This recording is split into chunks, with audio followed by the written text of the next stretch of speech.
રાજકારણમાં નહોતું જવું. મારા પિતાજીએ એ કાવા દાવા કરી અને એને 2012ની વિધાનસભાની ચૂંટણી હરાવવામાં આવી છે, તો એનો હિસાબ કિતાબ સરભર કરવા માટે થઈ. ઘણા લોકોને એવું માનવું છે કે ધારાસભ્ય બન્યા પછી ને ધારાસભ્ય ધારે નહીં થઈ જાય. ના, ધારાસભ્ય ફોન કરે તો કાલ સવારે રોડ બની જાય એવું ના હોય. ગોપાલભાઈ ઇટાલિયા અને ઈસુદાનભાઈ ગઢવી બે અમારા નેતાઓ છે. બે વચ્ચેના સંબંધો ખૂબ સારા છે. 100% અમારા વચ્ચે વિચારભેદ હોય, ફક્ત લગ્ન પ્રસંગમાં હાજરી આપવી કે ટીસી બદલાવી દેવું કે લાઇટનું કનેક્શન કે જરૂર પડે ત્યારે પરમિટમાં નામ ચડાવી દેવું, એટલા કામ પૂરતા ધારાસભ્યો હું એવું માનું સીમિત રહ્યા છે. જે ભાઈની આપ વાત કરી રહ્યા છો, વિસાવદરના ધારાસભ્ય પાર્ટી છોડીને હાલ્યા ગયા છે. આજથી લગભગ 6-1 મહિના પહેલાં એના અમુક વિડીયો વાયરલ થયા હતા કે ભાઈ તમે આમંત્રણ પત્રિકામાંથી અમારું નામ કાઢી શકશો. આ વિસ્તારના લોકોના દિલમાં જે મારું નામ છે એ દિલમાંથી કંઈ આમંત્રણ પત્રિકામાં નામ હોય ના હોય એમાંથી લોકોનો પ્રેમ મારા પ્રત્યે ઓછો કે વધુ નથી થઈ જાય. જે બાબતની અંદર સરકાર 2 ફૂટ ઉપર હોય એ પ્રશ્નોત્તરી કાપી નાખવામાં આવે છે. વચ્ચે અમને તો એવું પણ જાણવા મળ્યું કે તમે પણ કેસરીઓ ધારણ કરવાના છો. જ્યારે હું જિલ્લા પંચાયતની ચૂંટણી લડ્યો ત્યારે પણ મને ખૂબ ઓફરો થઈ હતી. ધારાસભ્ય તરીકે ચૂંટાયા પછી પણ ક્યાંય ને ક્યાંય એન કે પ્રકારે આવી વાતો થઈ હોય. નમસ્કાર મિત્રો, હું છું નીરુ કંડોરિયા તમારી સાથે અને આપ જોઈ રહ્યા છો વાવડ ગુજરાત. આજે અમારી વાવડની ટીમ તમારા માટે લઈને આવી છે એક નવો શો વાતળિયું, જેમાં અમે તમને મળાવીશું રાજકીય નેતાઓ, કલાકારો અને સામાજિક કાર્યકરો, જેમના વ્યક્તિત્વ સાથે અમે તમને રૂબરૂ મુલાકાત કરાવીશું. તો આજે જ અમારી સાથે એક એવા વ્યક્તિ છે કે જેઓ બાળપણથી જ રાજકીય વાતાવરણમાં મોટા થયા છે, કે જેમના દાદા સતત 25 વર્ષ સુધી ગામના સરપંચ રહી ચૂક્યા હતા, કે જેમના પિતા જિલ્લા પંચાયતના પ્રમુખ રહી ચૂક્યા હતા. પરંતુ આ વ્યક્તિ સતત રાજકીય વાતાવરણથી દૂર રહી એક સામાન્ય વ્યક્તિની જેમ જીવન જીવવા માંગતા હતા. પરંતુ આપણે કહે ને કે આ એક એવું વ્યક્તિત્વ આજે અમારી સાથે છે કે જેઓને કોઈ પણ લગ્ન પ્રસંગમાં જાય, કોઈ પણ સામાજિક કાર્યક્રમમાં જાય તો તેમને બધાની વચ્ચે થાળી લઈને લાઈનમાં ઊભામાં કોઈ શરમ સંકોચ અનુભવાતો નથી, કે કોઈ પણ ખેડૂતના પ્રશ્નો હોય, કોઈ પણ તેના મુદ્દા હોય તો તેમની સાથે હંમેશા તેઓના પડખે ઊભા રહેવા માટે પણ તેમને કોઈ સંકોચ નથી અનુભવાતો. જી હા, આજે અમારી સાથે એક એવા વ્યક્તિ છે, જામજોધપુર અને લાલપુર મત વિસ્તારના અને ખેડૂત નેતા હેમંતભાઈ ખવા આજે અમારી સાથે છે. તો એમની સાથે આપણે વાત કરશું. જય શ્રી કૃષ્ણ હેમંતભાઈ, કેમ છો? જય શ્રી કૃષ્ણ, મજામાં. પહેલાં તો આપણે કહે ને કે માણસ નાનપણથી મોટો થાય ને તો આપણે કહે ને કે ઘણી અવસ્થા હોય છે, બાળ્યાવસ્થા, વૃદ્ધાવસ્થા અને ઘણી અવસ્થાઓ આવે છે. તો આપણે કહે ને કે બાલ્યાવસ્થા, જે તમારું બાળપણ હતું, એ તમારું કેવું રહ્યું બાળપણ? મારું બાળપણ સામાન્ય બાળક જેવું જ રહ્યું. હું મોટાવડિયા ગામે જ, જે મારી જન્મભૂમિ છે, ત્યાં જ હું ગામડાના ભાઈબંધ દોસ્તારો સાથે આપણી જૂની ગામઠી રમતો રમી અને એમની સાથે જ રમીને મારો ઉછેર ગામડામાં જ થયો અને મોટાવડિયા ખાતે મારું બાળપણ વીત્યું. તો આપણે કહે ને કે છોકરા નાના હોય ને તો બધાના કંઈક ને કંઈક સપના હોય. એટલે કે હું મોટો થઈને છે ને આ બનીશ, ઓલો કે હું તો પોલીસ બનીશ, હું તો ડૉક્ટર બનીશ. તો ત્યારે તમારું શું સપનું હતું બનવાનું? નાનપણમાં મને એક ઉદ્યોગપતિ, મોટા ઉદ્યોગપતિ બનવાનું મારું સપનું હતું નાનપણમાં. તો તમારું સપનું ઉદ્યોગપતિ બનવાનું હતું, તો તમે રાજકારણમાં કઈ રીતે ઝંપલાવ્યું? અમુક ઘટનાઓ એવી હોય છે કે જે તમારા જીવનના સપનાઓ અને તમારું જીવન બદલી નાખતી હોય છે. મોટાભાગે મારા પિતાજીને, મારા દાદાજીને મેં રાજકારણમાં સંઘર્ષ કરતા જોયા હતા. રાજકારણના ચડાવ ઉતારો, એના જમા ઉધાર પાસા જોયા હતા. એટલે રાજકારણમાં નહોતું જવું એવું નાનપણથી એક નક્કી હતું. પણ 2012ની એક ઘટના કે મારા પિતાજી વિધાનસભાની ચૂંટણી લડ્યા. અમુક લોકોએ એમને કાવા દાવાઓથી ચૂંટણી હરાવી દીધા. એટલે એક રીતે કંઈક એની અરે હિસાબ કિતાબ સેટલ કરવા આવવું પડ્યું એવું કહું તો આ ટાઈમે ખોટું નથી. પણ એ ઘટના પછી મને એવું લાગ્યું કે ક્યાંક ને ક્યાંક જે પ્રમાણે મારા પિતાજીએ એ કાવા દાવા કરી અને એને 2012ની વિધાનસભાની ચૂંટણી હરાવવામાં આવી છે, તો એનો હિસાબ કિતાબ સરભર કરવા માટે થઈ અને દિશા બદલાવી અને બિઝનેસમેનમાંથી રાજકારણ તરફ મેં ઝંપલાવ્યું. તો રાજકારણમાં તમે ઝંપલાવ્યું, તો તમારી પહેલી શરૂઆત કઈ રાજકારણમાં ઝંપલાવ્યામાં? 2014માં વાતાવરણ એવું બન્યું કે ભારતીય જનતા પાર્ટીની ખૂબ લહેર આવેલી. એ લહેરમાં ગુજરાતની 26 લોકસભાની સીટો જે હતી એ ભારતીય જનતા પાર્ટી ચૂંટાઈ ગઈ. અને અમે જે પાર્ટી એટલે કે કોંગ્રેસ પાર્ટીમાંથી મારા પરિવાર, મારા દાદાજી, મારા પિતાજી કોંગ્રેસમાં હતા. તો ત્યારે કોઈ સક્ષમ ચહેરાઓ કોંગ્રેસમાં જિલ્લા પંચાયતની, તાલુકા પંચાયતની ચૂંટણીઓ લડવા માટે બહુ આગળ નહોતા આવતા. તો જેના કારણે થઈ અને મને એવું કહેવામાં આવ્યું મારા પિતાજી દ્વારા કે ભાઈ આપણે ચૂંટણી લડીએ તો આજુબાજુની બીજી સીટોમાં પણ એનો પ્રભાવ પડે અને તું જિલ્લા પંચાયતની ચૂંટણી લડ. અને મને મનમાં ક્યાંક ને ક્યાંક, જે મેં તમને અગાઉ વાત કરી કે 2012ની જે મારી ઘટનાઓ હતી એને લઈને મેં જિલ્લા પંચાયતના સભ્ય તરીકે રાજકીય કારકિર્દી શરૂઆત કરી અને જે સીટ મારા પિતાજી જે સીટ ઉપરથી જીતતા આવતા હતા એ જ સીટ ઉપરથી હું જિલ્લા પંચાયતના સભ્ય તરીકે 3200 જેવા રેકોર્ડ મતોથી મારી શરૂઆત થઈ અને હું જિલ્લા પંચાયતના સભ્ય તરીકે મેં કારકિર્દી ચાલુ કરી. આપણે કહે ને કે વ્યક્તિને સામે જોઈએ ને તો આપણને એમ થાય કે આપણી સામે એક સફળ વ્યક્તિ ઊભો છે કે તેને જિંદગીમાં કોઈ સંઘર્ષ નહીં કરવો પડ્યો હોય, પણ એ તો એ માણસને જ ખબર હોય કે એણે જિંદગીમાં કેટલો સંઘર્ષ કર્યો છે અને કેટલો નથી કર્યો. તો ચૂંટણી ચૂંટાયા પછી તમારો પડદા પાછળનો જે સંઘર્ષ કહે ને કે પડદા સામે તો તમે એક સફળ વ્યક્તિ જ ગણો, પરંતુ એ પડદા પાછળ તમારો કેટલો સંઘર્ષ રહ્યો ચૂંટાયા પછીનો? બેન, દરેક માણસોના જિંદગીને સંઘર્ષો અને સફળતાઓને અલગ અલગ રહ્યું હોય. જેમ તમે કીધું એમ કે પડદા સામે તો દરેક માણસ સફળ દેખાતો હોય પણ એનો સંઘર્ષ ના દેખાતો હોય. બિલકુલ હું આપની એ વાત સાથે સહમત છું. જેમ કે લોકોને એવું લાગતું હોય કે ભાઈ હેમંતભાઈ છે એ તો એમના પિતાજીના કારણે રાજકારણમાં તાત્કાલિક સફળ થઈ ગયા, પણ હું તમને આ તકે કહેવા માગીશ કે મેં પોતે પણ ખૂબ સંઘર્ષ કર્યો છે. નો ડાઉટ પ્રથમ વખત હું જિલ્લા પંચાયતની મને ટિકિટ મળવી, જિલ્લા પંચાયતના સભ્ય તરીકે ચૂંટાવું, એમાં મારા પિતાજીના નામથી મને સફળતા મળી હોય એ માની શકાય. પણ ત્યારબાદની જેટલી પણ ચૂંટણીઓ આવી, 2017ની વિધાનસભાની ચૂંટણીની વાત હોય, એપીએમસી ચૂંટણીની વાત હોય, જામનગર ડિસ્ટ્રિક્ટ કોઓપરેટિવ બેંકની ચૂંટણીની વાત હોય કે ફરી વખત જિલ્લા પંચાયતની ચૂંટણી 2021માં આવી, એમાં મારી ટિકિટ કપાવવાની જે ઘટના હતી, એ તમામ બાબતોમાં એક પછી એક ચૂંટણીઓ મારા જીવનમાં કઠિન જ આવતી ગઈ.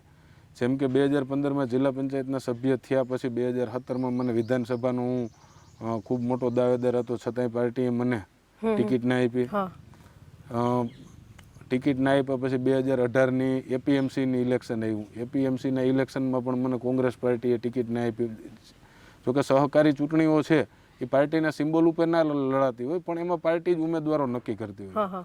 તો એ પેનલમાં પણ મારો સમાવેશ કરવામાં આવ્યો. મેં નોખી પેનલ બનાવીને અપક્ષ લડ્યો, અપક્ષ તરીકે હું જીતો એપીએમસીમાં. તો એટલી વખત તમે સંઘર્ષ કર્યો, તમે કહો કે તમને ના આપે, તો ક્યારેય તમારું મોરલ ડાઉન થયું, તમારી હિંમત ક્યારેય નબળી પડી કે એવું થયું કે હવે મૂકી દેવું છે બધું, એમ એવું થયું છે ક્યારે તમને? ના, એવું નથી થયું. અને એ નથી થયું એના માટે હું આભારી છું મારા અંગત વર્તુળનો, ખાસ કરીને મારા પરિવારનો, કે જ્યારે પણ હું મોરલ તૂટવા જેવી સ્વાભાવિક, જેમ તમે કીધું એમ દરેક માણસને ક્યારેક કોઈ સંઘર્ષ અઘરો લાગે તો એમનું મોરલ ડાઉન થતું, પણ મારી આજુબાજુના જે મારા કાર્યકરો કે મિત્રો એ પરિવાર કહું, કારણ કે રાજકારણની અંદર તમે રહ્યો એટલે તમારો પરિવાર ફક્ત લોહીના સંબંધોથી જોડાયેલા લોકો પૂરતો પરિવાર સીમિત ના હોય.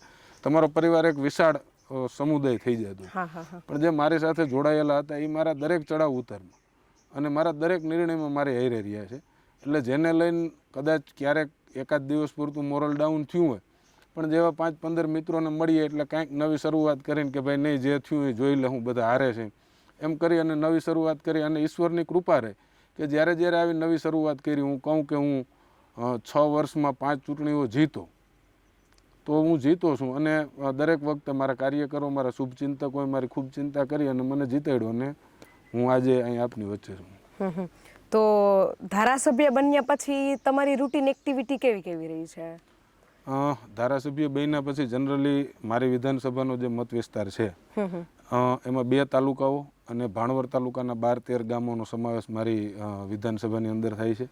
એમાં દર સોમવારે હું જામજોધપુર મારા કાર્યાલય ખાતે બેસી અને જે કોઈ મારા કાર્યકરો છે, મતદારો છે, એમને 1 to 1 મળી એમના પ્રશ્નો સાંભળી અને સોમવારે જામજોધપુર ખાતે હું છું, મંગળ બુધ 2 દિવસ ગાંધીનગર વિધાનસભા ખાતે હું છું, ગુરુવારે લાલપુર ખાતે જ્યાં મારું કાર્યાલય છે ત્યાં બેસી અને લાલપુર તાલુકાના પ્રશ્નો સાંભળતો હું. શુક્ર શનિમાં જનરલી ગામડાના પ્રસંગો, ગામડામાં લગ્ન પ્રસંગ હોય કે કોઈ માઠા પ્રસંગો, ક્યાંય ખરખરે જવાનું હોય તો એ એક્ટિવિટી કરતો હું છું. એટલે બધાની વચ્ચે પરિવાર, ફેમિલીને તમે કઈ રીતના ટાઈમ આપો છો? મેં જેમ તમને કીધું એમ, તમે જાહેર જીવનમાં આવો પછી જે ફક્ત તમારા લોહીના સંબંધ પૂરતો જ તમારો પરિવાર નથી રહેતો. હું જ્યાં સુધી માનું છું કે હું જિલ્લા પંચાયતનો સભ્ય હતો ત્યારે હું મારા વિસ્તારના 22 ગામના લોકોને મારો પરિવાર સમજતો હતો. આજે હું 153 ગામમાંથી મત લઈ અને ધારાસભ્ય તરીકે છું ત્યારે 153 ગામના જે લોકો છે એ જ મારો પરિવાર છે. અને જ્યાં સુધી એમના સુખે સુખી અને એમના દુઃખે દુઃખી ના થઈ શકીએ ત્યાં સુધી તમે એક સફળ રાજકારણી નથી બની શકતા. એટલે રાજકારણ કરતાં જેને કહેવાય કે આત્મીયતાના સંબંધો આ વિસ્તારના લોકો સાથેના મારા રહ્યા છે અને એના કારણે ઠીક છે, હું જેમ તમે કીધું એમ મારા બ્લડ રિલેશનના જે પરિવાર, મારા માતા પિતા હોય, ભાઈ હોય, હા હા મારી દીકરીઓ, મારા વાઈફને હું એટલો સમય ના આપી શકતો, પણ ક્યાંક ને ક્યાંક એ લોકો પણ મારી આ એક્ટિવિટીથી ક્યારેક મીઠી ફરિયાદ કરતા હોય છે કે તમે સમય નથી આપતા, પણ હલાવી લે છે. અને એ લોકોનો જ સહકાર એટલો મોટો છે કે જેને કારણે હું 7 વર્ષમાં આપની સામે અહીં છું આજે. તો 2022ની વિધાનસભાની ચૂંટણી તમે પ્રથમ વખત જીતે અને ધારાસભ્ય તમે તરીકે ચૂંટાયા, તો તમે પહેલા જિલ્લા પંચાયતના સભ્ય અને એક ચેરમેન તમે રહી ચૂક્યા હતા, તો પહેલાંની જેમ બધા લોકોને તમે સમય આપી શકો છો? કારણ કે પહેલાં થોડુંક ટાઈમિંગ અલગ હતું અને અત્યારે તમે એક ધારાસભ્ય તરીકે. બેન, ચોક્કસપણે હું પહેલાં જિલ્લા પંચાયતનો સભ્ય હું ત્યારે મારા લિમિટેડ કામો હોય, મારે ગાંધીનગર કક્ષાના કામો ખૂબ ઓછા પડતા હોય, મારો કામનો ક્રાઇટેરિયા છે એ જિલ્લા સુધીનો સીમિત હોય. આજે એ ક્રાઇટેરિયા ગામડાઓ વિસ્તાર પણ વધ્યો છે, એમાં કામોમાં પણ દાખલા તરીકે ત્યારે મારે નવા ડેમ બનાવવા માટેની કોઈ રજૂઆતો કરવાની ગાંધીનગર જરૂરિયાત ના રહેતી હોય, એક જિલ્લા પંચાયતના સભ્ય તરીકે જિલ્લા મથક સુધીના કામો હોય. આજે તાલુકા કક્ષાએથી લઈ તાલુકા કક્ષા, જિલ્લા કક્ષા અને ગાંધીનગર રાજધાની સુધીના કામો રહેતા હોય, એટલે પહેલાં જેટલો સમય લોકો વચ્ચે ના આપી શકતો હું, પણ હા એ વાતનું સતત ધ્યાન રાખું છું કે જે 2 કે 3 દિવસ હું વિસ્તારમાં હું ત્યારે વધુમાં વધુ લગ્ન પ્રસંગો, કોઈ કાર્યકરોને ત્યાં કોઈ માઠા પ્રસંગો બન્યા હોય તો એમાં ઉપસ્થિત રહેવું, એટલે શક્ય એટલું વધુ લોકો સાથે એટેચમેન્ટ, જે મારો લાગણીશીલ સ્વભાવ રહ્યો છે. અને જેને કહેવાય કે જે કારણેથી હું ચૂંટાણો છું, હું એના માટે થઈને હું વધુ લોકો વચ્ચે રહેવાના સતત પ્રયત્ન કરું. પણ પહેલાં વિસ્તાર નાનો હતો, ગામો થોડા હતા, એટલે વધુ સમય આપી શકતો હોય. એની સામે ગામો વૈધાન કામનો વિસ્તાર વધવાથી એટલો સમય ના આપી શકાતો હોય કે જે પ્રથમ આપી શકતો હોય. તો હેમંતભાઈ, કે પ્રજાએ છે ને તમને 156ના ભાજપના વાવાઝોડામાંથી પણ તમને છે ને 10,000ની વધુ મતોથી જીતાડ્યા છે, તો તમારા વિસ્તારના પૂર્વ ધારાસભ્યો અને તમારા વચ્ચે શું તફાવત છે? જેમ કે તમને વાત કરું કે હું જામજોધપુર લાલપુર વિધાનસભા જ્યારથી અસ્તિત્વમાં આવી ત્યારથી લઈને અત્યાર સુધીમાં જે ગ્રામ્ય વિસ્તારોના પ્રશ્નો હતા એ આજ ત્યાં છે. દાખલા તરીકે જે 14 જેટલા ધારાસભ્યો જામજોધપુરમાંથી ચૂંટાણા, એટલે કોઈ એક ધારાસભ્ય છે એ 2 વખત ચૂંટાણો હોય, પણ એનો કાર્યકાળ આપણે ટોટલ 14 વખતનો કાર્યકાળ ગણીએ તો એમાંથી 1 વખત ગ્રામ્ય વિસ્તારના ધારાસભ્ય ચૂંટાણા. એટલે ગામડાઓના જે બેઝિકલી પ્રશ્નો હતા, માની લ્યો કે આજે જામજોધપુર લાલપુર વિસ્તારમાં 5 જગ્યાઓ એવી છે જ્યાં નવા ડેમ બની શકે એમ છે. આજે જામજોધપુર લાલપુર વિસ્તારમાં એકય પાકી કેનાલ નથી, જેને લઈ અને ડેમનું જે પાણી હોય એ ખૂબ મોટા પ્રમાણમાં કાચી કેનાલમાં જતું હોય એટલે વ્યય થતું હોય. તો આવા જે પ્રશ્નો છે, આજે આરોગ્યની બાબતમાં વાત કરીએ તો દવાખાનાઓની સંખ્યા ખૂબ ઓછી મારા વિસ્તારની અંદર છે. જામજોધપુર તાલુકાની વસ્તી 1,10,000ની છે. જામજોધપુર તાલુકામાં હજી આઝાદીના 75 વર્ષ પછી સબ ડિસ્ટ્રિક્ટ હોસ્પિટલ નથી. એટલે આવા બેઝિક જે પ્રશ્નો હતા એના ઉપર કોઈનું ધ્યાન જ નહોતું ગયું. ફક્ત લગ્ન પ્રસંગમાં હાજરી આપવી કે ટીસી બદલાવી દેવું કે લાઇટનું કનેક્શન કે જરૂર પડે ત્યારે પરમિટમાં નામ ચડાવી દેવું, એટલા કામ પૂરતા ધારાસભ્યો હું એવું માનું સીમિત રહ્યા છે. નહીંતર આજે જે મારા વિસ્તારની હાલત છે કે અત્યારે 45 જેટલા રસ્તાઓ એવા છે જેલા છેલ્લા 1 વર્ષથી અમે આ રસ્તાઓ મુદ્દે સતત આંદોલનો કરી રહ્યા છીએ. અને હમણાં જ 45 કરોડથી 45 કરોડ રૂપિયાના રોડ રસ્તાઓ કે જે જામનગર જિલ્લાના ઇતિહાસમાં પ્રથમ વખત કોઈ એક વિધાનસભામાં 45 કરોડના રસ્તાઓ એકી સાથે મંજૂર થયા. એમાં અમે આંદોલનો કર્યા, વિસ્તારના લોકોને સાથે રાખીને સતત રજૂઆતો કરી. તો આવા જે બેઝિક પ્રશ્નો હતા એ પ્રશ્નો તરફ એકય પૂર્વ ધારાસભ્યોએ ધ્યાન નહોતું દીધું. અને એનું સૌથી મોટું ઉત્તમ ઉદાહરણ એ છે કે હું આ 156ના વાવાઝોડામાં આપની વચ્ચે ધારાસભ્ય તરીકે બેઠો છું. એ ફરક છે મારામાં અને એમનામાં. તો વાત કરી તમે રોડ રસ્તાની, તો શિક્ષણ, આરોગ્ય અને રોજગારી ક્ષેત્રે તમારું શું કહેવાનું છે? શિક્ષણ ક્ષેત્રે પણ માની લ્યો કે હું જ્યારે ધારાસભ્ય ની ચૂંટણી લડવા પહેલાં મેં દરેક ગામનો 2 વખત પ્રવાસ કરેલો. એક વખત અમે જમીન માપણીના મુદ્દે, બીજી વખત અમે જે સ્કૂલોની મુલાકાત લઈ અને જ્યારે પ્રવાસમાં નીકળ્યા ત્યારે એક અમુક બાબતો જે મારું ડેટા એનાલિસિસ કરવાની જે મારી એક આદત છે એમાં મારા ધ્યાને આવ્યું કે આ વિસ્તારના જામજોધપુરના 6 ગામોમાં અને લાલપુરના 5 ગામોમાં જ સ્માર્ટ ક્લાસ હતા. તો કોઈ ધ્યાન જ નથી દીધું કે ભાઈ 21મી સદીનું શિક્ષણ છે એ સ્માર્ટ ક્લાસના માધ્યમથી સરળતાથી મળી શકે. એટલે આવા બધા જે મુદ્દાઓ હતા તો શિક્ષણ મુદ્દે અમે રજૂઆતો કરી, શક્ય એટલા MLA ફંડમાંથી પણ ગત વર્ષમાં અમે 6 કે 7 સ્માર્ટ ક્લાસ વિસ્તારમાં તો અપાવવાનું કામ તમે કર્યું છે. રજૂઆત કરી લે તેનું રિઝલ્ટ તમને જોવા મળ્યું છે, આઉટપુટ મળ્યું છે જોવા માટે? બેન, રિઝલ્ટ ચેક કરવાનો સમયગાળો હું એવું માનું કે હું ચૂંટાઈને આવ્યો અને 14 મહિના જેટલો સમય થયો છે, પણ હજી વહેલો કહેવાય. આનું એનાલિસિસ 2 કે 3 વર્ષ પછી હું કરું કે ભાઈ રિઝલ્ટ મળ્યું છે કે નહીં, અથવા તો અન્ય કોઈ કરે તો એ સારું કહેવાય. દાખલા તરીકે 1 વર્ષની અંદર જ સરકારી કામકાજો કરાવવાની જે પ્રક્રિયાઓ હોય છે એ એટલી બધી સરળ નથી હોતી કે આપણે આજે નક્કી કરીએ અને કાલે એનું આપણે આઉટપુટ મળી જાય. એટલે એના માટે લાંબો સંઘર્ષ કરવો પડતો હોય છે. પણ ચોક્કસપણે અમે જે વાત લઈને લોકો વચ્ચે ધારાસભાની ચૂંટણી પહેલાં ગયા હતા કે આ વિસ્તારના રોડ રસ્તાઓ સુધારવા છે, ખેતી અને સિંચાઈ માટે લોકોને પાણી મળે એ દિશામાં કામ કરવું છે, આ વિસ્તારના બાળકોને સરકારી શાળાઓમાં સારું શિક્ષણ મળે એ માટે કામ કરવું છે, આ વિસ્તારમાં આરોગ્યની સુવિધાઓ સારી બનાવવા માટેનું કામ કરવું છે, અને ગ્રામ્ય વિસ્તારમાં રોજગારી ઊભી કરવા માટેનું કામ કરવું છે. આ જે અમે વાતો લઈને પ્રજા વચ્ચે ગયા હતા એ દિશામાં અમારા સતત ને સતત પ્રયત્નો ચાલુ છે, અને મને ચોક્કસ આશા છે કે ટૂંક સમયમાં જ અમે એમાં સારા પરિણામો આપશું. અમુક બાબતોની અંદર જેમ કે આપણે શિક્ષણની વાત કરી તો શિક્ષણમાં અમે સ્માર્ટ ક્લાસો અપાવવામાં સફળ રહ્યા છે, નવી સ્કૂલો હમણાં અમે મંજૂર કરાવવામાં સફળતા અમને મળી છે. એવી રીતે જ નવા ડેમની વાત હોય તો જે આ વિસ્તારના જૂના તૂટેલા ડેમો હતા એ મોટા 3 ડેમો હમણાં જ મેં રિપેરિંગ માટે મંજૂર કરાવ્યા. નવા 3-4 ડેમો માટે સરકારમાં ટેન્ડર કક્ષાએ અમારી રજૂઆતો ચાલુ છે અને ટેન્ડર કક્ષા સુધી કામો થઈ ગયા છે.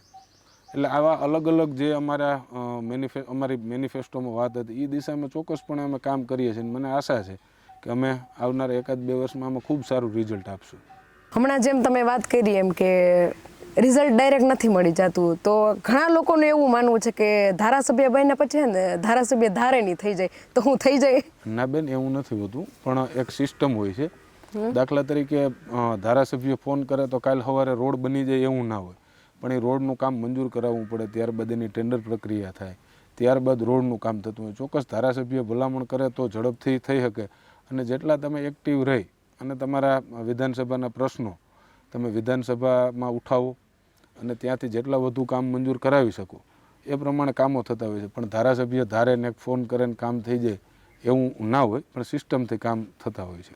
હમણાં આપણું બજેટ બહાર પડ્યું તો તમે તમારા વિસ્તાર માટે કેટલા પ્રશ્નો ત્યાં રજૂ કર્યા? વિસ્તારના પ્રશ્નોની વાત કરીએ તો વિધાનસભાના અમુક નિયમો હોય છે. વિધાનસભામાં રોજના તમે 3 પ્રશ્નો પૂછી શકો. અલગ અલગ વિભાગો હોય, અલગ અલગ વિભાગોને અલગ અલગ તારીખો ફાળવણી કરવામાં આવી હોય. જે વિભાગના પ્રશ્નોત્તરીનો સમય હોય એનાથી 1 મહિના પહેલાં એ પ્રશ્ન પૂછવાનો હોય. એટલે મેં મારા વિસ્તારના જે મહત્ત્વના પ્રશ્ન હતા જેમ કે જામજોધપુર ખાતે સબ ડિસ્ટ્રિક્ટ હોસ્પિટલ બનાવવાની વાત હોય, અમારે જામજોધપુર તાલુકામાં ઝીણાવારી ડેમ બનાવવાની વાત હોય, લાલપુર તાલુકા માટે સૌની યોજનાના અમુક નવા વાલ મૂકવા માટેની વાત હોય, જામજોધપુર તાલુકામાં સૌની યોજનાના વાલ મૂકવાની વાત હોય. તો આવા જે વિભાગના પ્રશ્નો હતા એ દરેક વિભાગના 3-3 પ્રશ્નો લેખે અમે પ્રશ્નો ઉઠાવ્યા છે. એટલે 27 દિવસના સત્રમાં જે પ્રશ્નોત્તરી હતી એ તમામ દિવસની પ્રશ્નોત્તરીમાં અમે ભાગ લીધો છે. તો હવે આપણે આપની પાર્ટી તરફ આવીએ તો આપણે ગોપાલ ઇટાલિયાનું નામ વધારે હતું કે પછી ઈસુદાનભાઈ પાર્ટીમાં જોડાતા તો વચ્ચે ચર્ચાઓ એવી થતી હતી કે મુખ્યમંત્રી તરીકે ગોપાલભાઈ ઇટાલિયાનો ચહેરો જાહેર કરવામાં આવે, પરંતુ અચાનક જ ખબર નહીં ઈસુદાનભાઈ ગઢવીનો ચહેરો જાહેર કર્યો. તો તેના તમારા મતે તમારું શું માનવું છે કે એ બંને વચ્ચે કેવા સંબંધો છે? ગોપાલભાઈ ઇટાલિયા અને ઈસુદાનભાઈ ગઢવી બે અમારા નેતાઓ છે. બે વચ્ચેના સંબંધો ખૂબ સારા છે. તમે પણ જોયું કે બંનેના નામ છે એ પાર્ટીએ પ્રજા વચ્ચે મૂક્યા હતા. એમાં ઈસુદાનભાઈ તરફી લોકોનો ઝુકાવ વધુ હતો એટલે ઈસુદાનભાઈનું નામ જાહેર કરવામાં આવ્યું. અને આવું દ્રશ્ય તમને ભાગ્યે જ કોઈક પાર્ટીમાં જોવા મળે કે જેવું ઈસુદાનભાઈનું નામ નક્કી થયું ગોપાલભાઈ એમને ત્યાં જ મીઠું મોઢું કરાવી અને જેમ મેં અગાઉ પણ કીધું કે જેમ રામ લખન મળતા હોય એ રીતે બંને જણાએ મળીને બંનેના સંબંધો ખૂબ નોર્મલ છે. બંને આજે અમે બધા સાથે કામ કરી રહ્યા છીએ. હમણાં જ લોકસભાની ચૂંટણીઓ આવી રહી છે, વિધાનસભાની પેટા ચૂંટણીઓ છે, તો એમાં અલગ અલગ સીટોની જવાબદારીઓ દર મહિને અમારી મિટિંગ મળતી. એકદમ બંને વચ્ચે નોર્મલ સંબંધ છે અને અમને આશા છે કે ગોપાલભાઈ ઇટાલિયા અને ઈસુદાનભાઈ ગઢવી બંને સાથે મળી અને આમ આદમી પાર્ટીને ખૂબ મજબૂત આવનારા સમયમાં ગુજરાતમાં કરશે. હેમંતભાઈ, અવારનવાર તમને અન્ય પાર્ટીના નેતાઓ સાથે લગ્ન પ્રસંગે વાર પરબે જોયા હોય છે, તો અન્ય પાર્ટી સાથે એના નેતાઓ સાથે તમારા કેવા સંબંધો છે? બધા સાથે નેતાઓ હોય કે સામાન્ય માણસ હોય, વિચારધારા અલગ હોઈ શકે. જેમ કે ભારતીય જનતા પાર્ટીના નેતા હોય, કોંગ્રેસના નેતા હોય કે આમ આદમી પાર્ટીના નેતા હોય, અમે કોઈ જાહેર મંચના કાર્યક્રમમાં ગયા હોય તો બધા એકી સાથે જ બેઠા હોય અને બધાના સાથે વ્યવહારો એકદમ નોર્મલ જ હોય. 100% અમારા વચ્ચે વિચારભેદ હોય અને હોવો જ જોઈએ, કારણ કે એ એમની વિચારધારા લઈને હાલતા હોય, અમે અમારી વિચારધારા લઈને હાલતા હોય, એટલે સંબંધો નોર્મલ જ રહ્યા છે અને નોર્મલ જ હોય છે સંબંધો બધા સાથે. હું તમને એનાથી પણ વિશેષ વાત કરું કે હું જેની સામે ચૂંટણી લડ્યો છું, ભૂતકાળમાં જિલ્લા પંચાયતની ચૂંટણી હોય, બેંકની ચૂંટણી હોય કે વિધાનસભાની ચૂંટણી હોય, મારા હરીફ ઉમેદવારો સાથે પણ ક્યારેય અમારો વાર્તાલાપ બંધ નથી થયો. સતત અમે ઇવન જે દિવસે ધારાસભાનું રિઝલ્ટ આવ્યું ત્યારે પણ મારા હરીફ ઉમેદવારો સાથે બેસી અને અમે એકાબીજા સાથે જેમ નોર્મલી ચર્ચાઓ કરતા હોય એવી ચર્ચાઓ કરતા હોય છે. હેમંતભાઈ, 2022ની ચૂંટણીમાં ગુજરાતની જનતાએ આમ આદમી પાર્ટીને 40 લાખથી વધુ મતો અપાવ્યા અને 5થી વધુ ધારાસભ્ય જીતાડ્યા, અને જે એક રાજકીય પાર્ટી માટે પ્રથમ ઘટના હતી. તેમ છતાં પણ તમારી જ પાર્ટીના ધારાસભ્ય ભાજપ સાથે ભળી ગયા, તે અંગે તમારું શું કહેવું છે? ચોક્કસપણે ગુજરાતના ઇતિહાસમાં પ્રથમ વખત ઘટના બની કે કોઈ ત્રીજી પાર્ટીમાં 5 જેટલા ધારાસભ્યો ચૂંટાઈને આવ્યા હોય. ભૂતકાળમાં પણ ઘણા મહાનુભાવોએ આ અંગે પ્રયત્નો કર્યા પણ કોઈને સફળતા નહોતી મળી. પણ ઈમાનદાર આમ આદમી પાર્ટી ગુજરાતના રાજકારણમાં આવી. ગુજરાતની જનતાએ એને 42 લાખ જેટલા વોટ અને 5 ધારાસભ્યો ચૂંટીને આપ્યા. એમાંથી જે ભાઈની આપ વાત કરી રહ્યા છો, વિસાવદરના ધારાસભ્ય પાર્ટી છોડીને હાલ્યા ગયા છે. તમને કદાચ એ ઘટના ખ્યાલ હોય કે ના હોય, આજથી લગભગ 6-1 મહિના પહેલા એના અમુક વિડીયો વાયરલ થયા હતા. એમના ઉપર એ બાબતે પણ કેસ હતા. અને આ સરકાર જ્યાં પણ આવા કોઈના લૂપ હોલ જોવે તો એમને એન કેન પ્રકારે દબાવીને લઈ જાય. હું એવું માનું છું કે આવા કોઈ કારણોસર મજબૂરીવશ ભૂપત ભાયાણી છે એ ચાલુ ધારાસભ્યના હોદ્દા ઉપરથી રાજીનામું આપી અને ભારતીય જનતા પાર્ટીમાં જોડાઈ ગયા હોય. હેમંતભાઈ, વચ્ચે અમને તો એવું પણ જાણવા મળ્યું કે તમે પણ કેસરીઓ ધારણ કરવાના છો. હું નીરુબેન જ્યારે પ્રથમ વખત ચૂંટાઈને ગાંધીનગર ખાતે ગયો ત્યારે મેં પત્રકારોને ગાંધીનગર સર્કિટ હાઉસમાં જે એક ઇન્ટરવ્યૂ આપ્યું ને એમાં જ મેં ત્યારે હું કીધું હતું, કારણ કે ભારતીય જનતા પાર્ટીની આ એક ચાલ રહી છે કે અવારનવાર જે કોઈ પણ આગેવાનો હોય એના વિશે આવી અફવાઓ ફેલાવવી. હું ક્યારેય ભારતીય જનતા પાર્ટીમાં જોડાઈ ના શકું.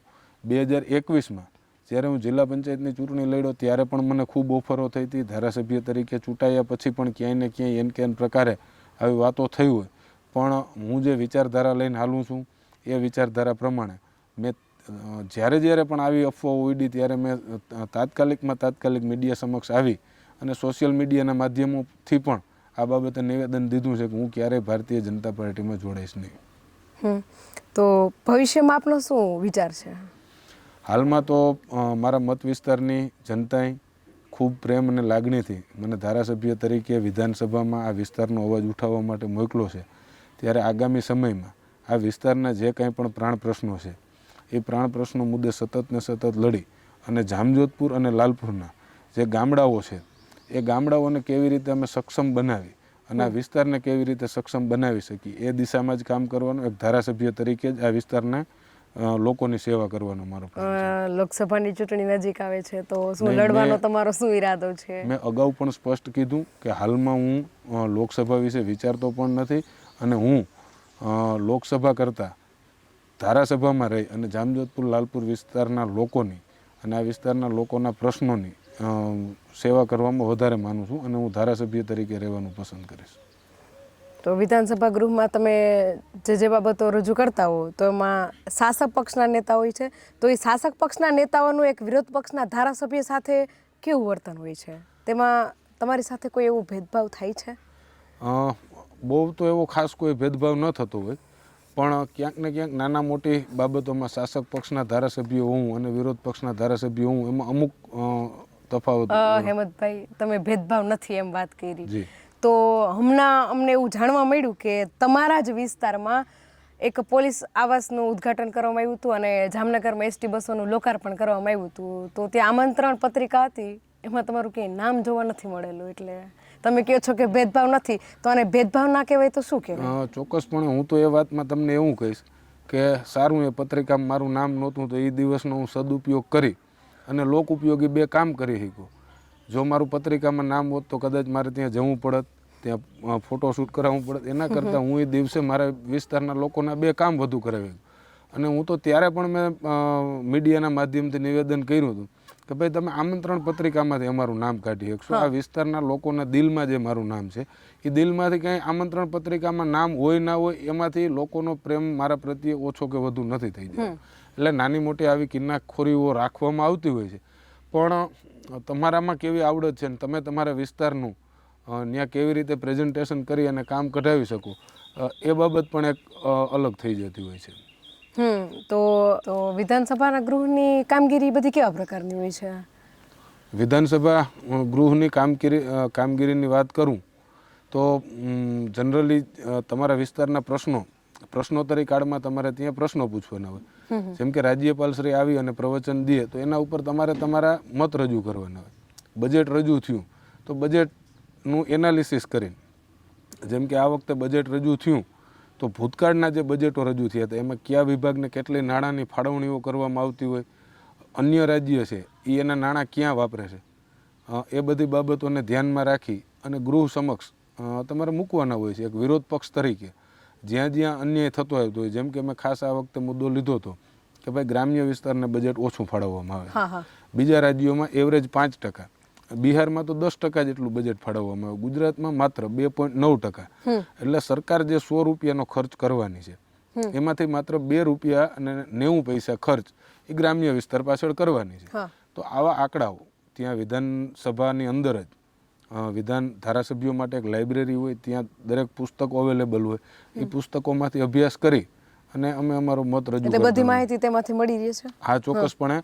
વિધાનસભાની અંદર તમે જે કંઈ પણ બોલો એ અક્ષરશ ત્યાં સ્ટેનોગ્રાફર હાજર હોય છે, અક્ષરશ ત્યાં લખાતું હોય. અને આપ 1956થી લઈ કે જ્યારથી આપણી વિધાનસભા અસ્તિત્વમાં આવી ત્યારથી બધા ડોક્યુમેન્ટ્સ ત્યાં હાજર હોય છે. તમે ત્યાં લાઇબ્રેરીમાં જઈ અને એનો અભ્યાસ કરી શકો છો. તો હેમંતભાઈ, બીજા રાજ્યની વિધાનસભાઓનું લાઈવ પ્રસારણ આવે છે તો ગુજરાતની વિધાનસભાનું શા માટે નહીં?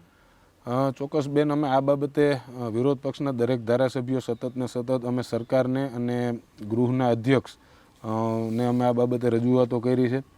પરંતુ જ્યાં ક્યાંય પણ ભારતીય જનતા પાર્ટી વિરોધના પ્રશ્નો હોય, વિધાનસભાની પ્રશ્નોત્તરી 1 કલાકની હોય છે, એમાંથી 30 મિનિટ જેવું એ લોકો અપલોડ કરે છે. જે બાબતની અંદર સરકાર બેકફૂટ ઉપર હોય એ પ્રશ્નોત્તરી કાપી નાખવામાં આવે છે. જેમ કે હમણાં મેં વિધાનસભામાં ધ્રોલ સબ ડિસ્ટ્રિક્ટ અને જામનગર સબ ડિસ્ટ્રિક્ટ હોસ્પિટલનો મુદ્દો રજૂ કર્યો. તો મારી આખી વાત એમાં કંઈક એવી હતી કે તમે ધ્રોલને સબ ડિસ્ટ્રિક્ટ ફાળવી બાબત સારી છે કે ધ્રોલમાં પણ આપવી જોઈએ, પણ ધ્રોલનું અંતર જામનગરથી 45 કિલોમીટર છે, જ્યારે મારા મત વિસ્તાર જામજોધપુરનું અંતર જામનગરથી 95 કિલોમીટર છે. તો ધ્રોલની પહેલાં તમારે જામજોધપુરમાં આપવી જોઈએ. તો એ જે આખી વાત હતી એને કટિંગ એડિટિંગ કરીને અડધી વાત કરી નાખવામાં આવી. એટલે આવી ક્યાંય ને ક્યાંય ભારતીય જનતા પાર્ટી છે એ સાચી વાત તો લોકો સમક્ષ ના આવે એના માટેના આવા પણ નાના નાના બાબતો હું કાળજી રાખી અને કટિંગ એડિટિંગ કરતી હોય છે. હેમંતભાઈ, હજુ એક પ્રશ્ન મારે તમને કહેવો છે કે વ્યક્તિગત છે કે તમે ધારાસભ્ય નહોતા ને પહેલાં મેં તમને છે ને અવારનવાર રસ્તા ઉપર આંદોલનો કરતા જોયા છે, પણ તમે ધારાસભ્ય બન્યા ને પછી તમે ટાઢા પડી ગયા ને એવું લાગે છે મને વ્યક્તિગત રીતે.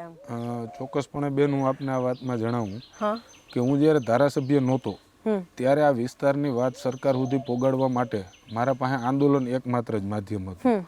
હું જ્યારથી ધારાસભ્ય તરીકે ચૂંટાઈને આવ્યો છું ત્યારથી હું એક લેટર લખું તો પણ એટલો જ વજન રહે કે જ્યારે હું ધારાસભ્ય નહોતો અને આંદોલન કરતો. આંદોલન જેટલો જ એક લેટરમાં વજન છે. એટલે પ્રથમ વખત જ્યારે હું વિધાનસભા ગૃહની અંદર ગયો ત્યારે તાત્કાલિક ધોરણે આંદોલનો કરવા કરતાં ફક્ત હો હલ્લા કરવો એના કરતાં એ જે કોઈ પ્રશ્ન છે એના માટે લડત કરીને એ પ્રશ્ન કેવી રીતે ઉકેલ લઈ આવી શકીએ એ દિશામાં કામ કરતા હોય છે. જ્યારે જરૂર પડે ત્યારે કદાચ આપના ધ્યાનમાં નહીં આવ્યું હોય કે 3-4 મહિના પહેલાં જ અમે 1000 કરતાં પણ વધારે માણસોને સાથે રાખી અને લાલપુર પ્રાંત કચેરીને તાળાબંધી કરવાનું એક આંદોલન કર્યું હતું. ત્યારબાદ અમે 40 જેટલા આગેવાનોને સાથે લઈ અને મુખ્યમંત્રીને આવેદનપત્ર આપ્યું હતું. એટલે જ્યાં જ્યાં જરૂર લાગે ત્યાં ચોક્કસપણે આંદોલનો પણ કરીએ છીએ અને જ્યાં જરૂર લાગે ત્યાં મુખ્યમંત્રી કે જે તે વિભાગના મંત્રી સાથે પત્ર વ્યવહાર કરીને પણ અમે પ્રશ્ન સોલ્વ કરાવતા હોઈએ છીએ. હેમંતભાઈ, બીજું હું એ કહેવા માંગીશ કે તમારી પહેલાં જે પૂર્વ ધારાસભ્યો હતા એમની કામગીરી કરેલી અને અત્યારે જે તમે કામગીરી કરો છો એ બંનેની કામગીરીનો જો સરખામણી કરવામાં આવે તો તમે કઈ રીતના અલગ તરી આવો છો? ચોક્કસપણે બેન, પહેલાંના ધારાસભ્યો છે એ હોસ્પિટલમાં બેડ માટે માગણી કરતા, હા, પીજીવીસીએલમાં તાર બદલાવવા માટેની માગણી કરતા કે પીજીવીસીએલની ફરિયાદ માટે ફોન કરતા. હું એમ કહું, તમારે બેડ માટે ફોન ક્યારે કરવો પડે? જામજોધપુરમાં તમારી પાસે સારી હોસ્પિટલ નથી કે પૂરતા બેડવાળી હોસ્પિટલ નથી, ત્યારે ફોન કરવો પડે. તો અમે ત્યાં સારી હોસ્પિટલની માગણી કરી છે. અમારા વિસ્તારના વીજના વાયરો છેલ્લા 30-30 વર્ષ, 40-40 વર્ષથી બદલાવવામાં નહોતા આવ્યા. અવારનવાર લાઇટ ફોલ્ટમાં જતી. તો અમે એ સમગ્ર વાયર બદલાવવા માટેની માગણી કરી અને વાયરો બદલાવ્યા છે, જેને લઈ અને નાના નાના પ્રશ્નોમાંથી મુક્તિ મળે અને અમારે વારંવાર આ પ્રશ્નો રિપીટ ના કરવા પડે. એટલે બીજાની કામ કરવાની પદ્ધતિ અને મારી કામ પ્રશ્નના મૂળ સુધી જઈ અને એ પ્રશ્નનો જ ઉકેલ કેવી રીતે લઈ આવી શકીએ એ દિશામાં અમે સતત કામ કરતા હોઈએ છીએ. એટલે હું બીજા કરતાં મારી જાતને આ રીતે અલગથી જોઉં છું. તો બીજી એક વાત કહીશ કે જે તમે તમારા ડેઈલી રૂટીનમાંથી જ્યારે તમે ફ્રી થાઓ, જ્યારે તમે નવરા થાઓ, તો એ તમે તમારી નવરાશની પળો તમે ક્યાં વિતાવો છો? બેન, હું નવરાશની પળોમાં શક્ય હોય તો પ્રથમ પ્રાધાન્ય મારું ગામ, મારું જન્મસ્થળ મોટા વડિયા ખાતે નવરાશની પળો હું વિતાવવાનું પસંદ કરું છું. શક્ય હોય તો અન્ય કોઈ જગ્યાએ પ્રવાસમાં હું અને ત્યાં વચ્ચે સમય મળે તો વાંચન છે એ મને પ્રિય છે. એટલે વાંચન કરવાનો મને ખૂબ શોખ છે. લગભગ ટ્રાવેલિંગમાં મારી સાથે 1-2 બુકો હોય તો વાંચન કરી અને કેવા પ્રકારની બુકો તમે વાંચવાનું પસંદ કરો છો? ઐતિહાસિક બુકો વાંચવી વધારે પસંદ હોય છે. અમુક નવલકથાઓ પણ હું વાંચતો હોઉં છું. એટલે આ ટાઈપની બધી બુકો હું વાંચવાનો શોખ રાખું છું. તો આજે તમે અત્યારે હું આવી ને ત્યારે ઇન્ટરવ્યૂ ચાલુ થયું ને ત્યારની હું તમારા હાથમાં જોઉં છું. મારે એમ થતું હતું પ્રશ્ન નથી પૂછવો, પણ હવે કે ને કે તમે શોખની વાત કરીને તો હું પૂછી જ નાખું કે આજે તમે હાથમાં વીંટીઓ પહેરેલી છે એ કંઈક અલગ જ જોવા મળે છે. એકમાં કંઈક ભગતસિંહ છે અને એકમાં ઘોડો છે કે? હા, ઘોડો. તો બેન, ઘોડાની વાત કરું તો મને નાનપણથી ઘોડેસવારીનો ખૂબ શોખ રહ્યો છે. પણ 2015થી જ્યારથી રાજકારણમાં જોડાણો ત્યારથી એ શોખ છે એ હું નથી પૂરો કરી શકતો. હું કહી શકું તો પણ એમાં ઓલું નથી, કારણ કે જવલ જ વર્ષમાં 2-3 વખત ક્યારેક ઘોડેસવારી કરવાનો મોકો મળે તો ઘોડેસવારી પણ કરી લઉં છું. અને જે ભગતસિંહ છે તો ભગતસિંહને હું રાજકારણમાં કે મારા જીવનમાં મેં આદર્શના રૂપે જોયા છે.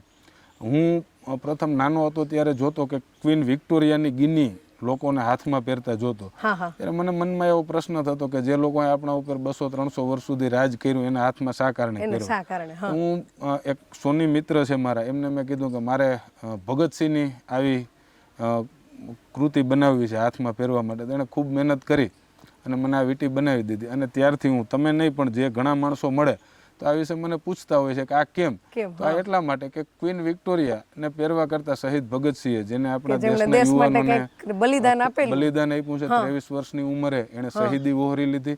અને એ પણ એક એવી વિચારધારાના માણસ હતા કે સરકાર એનો અવાજ ના સાંભળે તો એનો અવાજના કાનના પડદા ખોલવા માટે એ પણ મારી જેમ આક્રમક રજૂઆતો કરતા. એટલે ક્યાંક ને ક્યાંક એમાંથી મને ખૂબ પ્રેરણા મળતી રહે છે અને એના માટે જ હું ભગતસિંહને શોખથી મારા હાથમાં વીંટી તરીકે પહેરું છું. જી, ખૂબ ખૂબ ધન્યવાદ હેમંતભાઈ, તમે અમારી સાથે જોડાણા, આપનો જે જીવન પરિચય છે જે અમને વર્ણવ્યો. તો મિત્રો, બીજા ઇન્ટરવ્યૂમાં મળશું બીજા વ્યક્તિ સાથે. ત્યાં સુધી આપ જોતા રહો વાવડ ગુજરાત.